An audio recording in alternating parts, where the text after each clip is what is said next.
What I'm seeing is alarming. It's not a small thing. We have a cosmos which seems to have been static for as long as we can look back.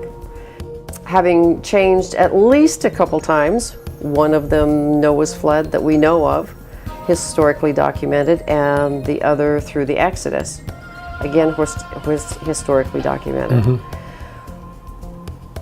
We are going through such massive changes now to where stars are not where they're supposed to be according to astronomers.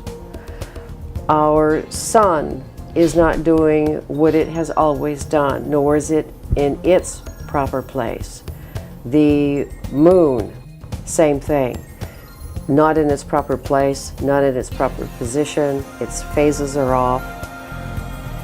It's puzzles that need to be looked at very carefully. Each one has their own piece. And whether we ever figure it out, only time will tell. But every bit of information that we can glean will give us a better perspective as to what the picture is. Well, now, I've looked at a number of these things on the internet. There was one in a bus, and they were looking out the other window. I've seen that one, sure. Okay, it was a double reflection coming in and bouncing off the windows on this side of the bus and going out that side. Okay, that was a non-event. There was another one looking over the horizon in the ocean, and if you talk to the locals there, they've seen this in the past. It is an atmospheric phenomenon that occurs with charged particles and dust particles over the horizon. If there were a dual sun like that, it wouldn't be an isolated vision of it. It's an optical thing that forms due to, I think, electromagnetics and dust particles and reflections. That's my opinion. I haven't seen anything yet in any of those examples that I couldn't explain through normal physics, normal reflections and artifacts.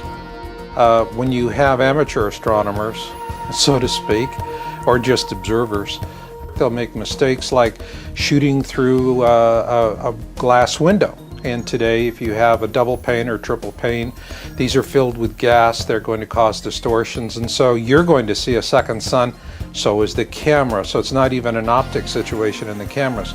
On the other hand, there is no question in my mind that these people are having authentic experiences because they are profoundly emotionally upset by it. I think a good analogy to it would be what MUFON investigators are finding. When they're interviewing people, it's really difficult to cobble together data to form a convincing argument, and yet they're talking to someone who very clearly has had a profound experience. Once you back up.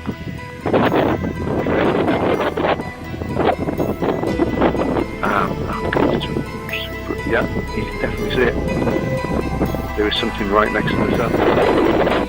There have been many YouTube videos put out, and I believe some of them are very authentic. Unfortunately, those who are science-minded, those who have the information, whether it's our science laureates or our individual governments, don't want us to know exactly what's going on. They want to keep it hidden.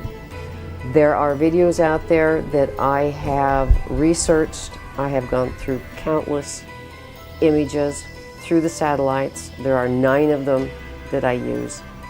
And I have come to the conclusion that there are additional bodies out there. And I use that plural because there is more than one. It wouldn't surprise me if NASA was trying to block something out. They do it all the time. They redact images from the daily lineup from the satellites. They will fuzz the picture. They will change the colorations.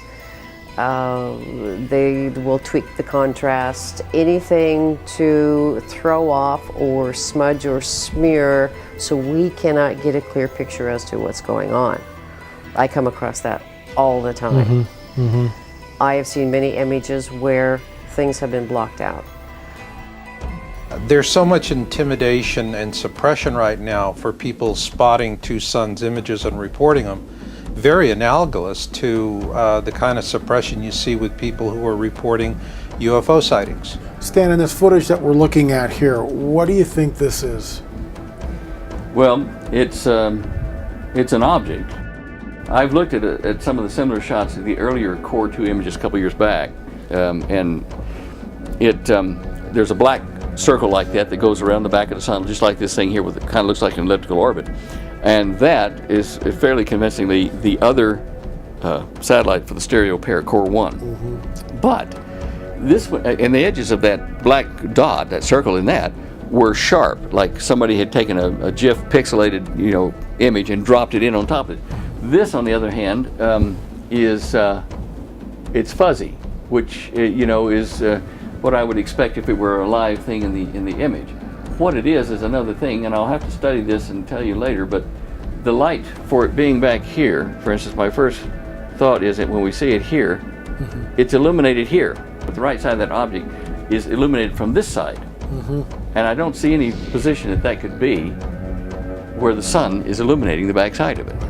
There's something else there, and if this is a truly non-doctored image, what happens is we go along here and it moves up, comes into view now right there as a dark, non-illuminated thing, because it is the light of the sun is obviously darkening it as a shadow on this side, and it goes up here like that.